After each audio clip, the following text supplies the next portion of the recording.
All right. First question was, is there an app for time management? The short answer is yes. There are lots of apps for time management.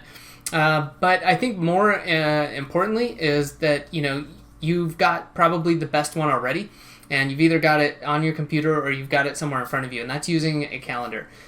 Since I'm going to assume that most of us use either, let's just go with Google. You probably have a Gmail account. If you don't, you have another email account, and as far as I'm aware, most of those have an associated calendar.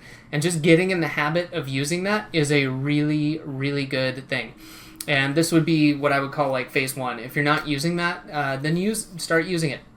Start blocking things out. And that I can say I used to not do this years back. And once, I realized, okay, I'm starting to have more meetings. I need to schedule around these. I need to do this, need to do that. Start being more realistic about my time management, saying, okay, well, wow, now I see I've got 4 calls today. I've got a webinar to do. I've got, I want to exercise. I've got 3 hours left to actually do stuff. So how do I do that? And so starting to just do that, I would say, is step 1. Going beyond that, you can move into what I would think would be something more to do with time tracking as opposed to time management. And so I guess let's just talk real quick about, what is time tracking and how can that help you? Basically, you can start doing this in the simplest way that I highly recommend doing this is to start with a pen and paper, right? You can grab Post-it notes, or more likely maybe something a little bit bigger like a Lego pad, and divide it up into 30-minute sections. So let's say your day starts at 7 a.m., so 7, 7:30, 8, 8:30, go all the way through to usually about when you go to bed. And as you go through the day, just start writing on that. Don't wait till the end of the day, but go through and every half an hour, take that, 10 seconds and write down what you've been doing.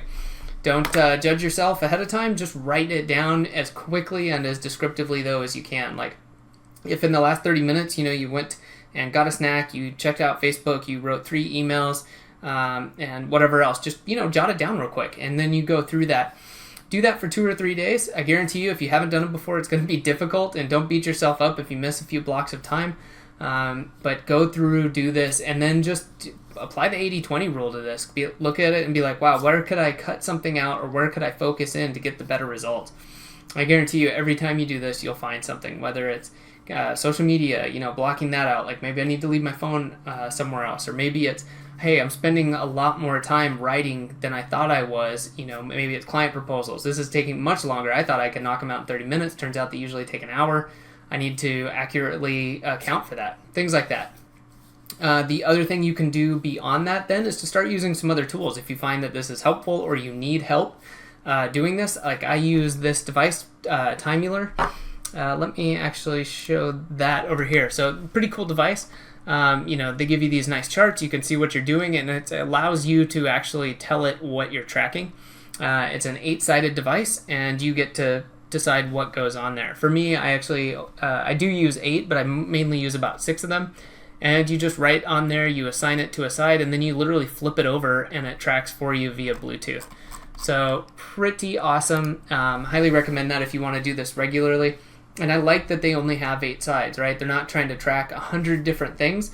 The power comes in understanding where you're putting a lot of your time. And what I really did was actually kind of combine this with the 4 Ds, which was in the book Clockwork by Mike Michalowicz. So I'll try to remember and put the link to that below, and how I integrated those 2 things, and saying, really, I only need to track 4. And then I had a few odds and ends that came in over time. And so I have the 8 sides filled out, but I usually only use about 6. So that's nice. You can get a weekly summary.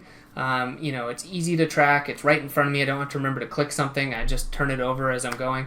And then, of course, there's other things like Rescue Time is another good service that will track online what you're doing, and it can help block websites during certain times if you need that help to stay away from certain sites, whether, social media, check an email, whatever that is. But I think that is a great way to do it.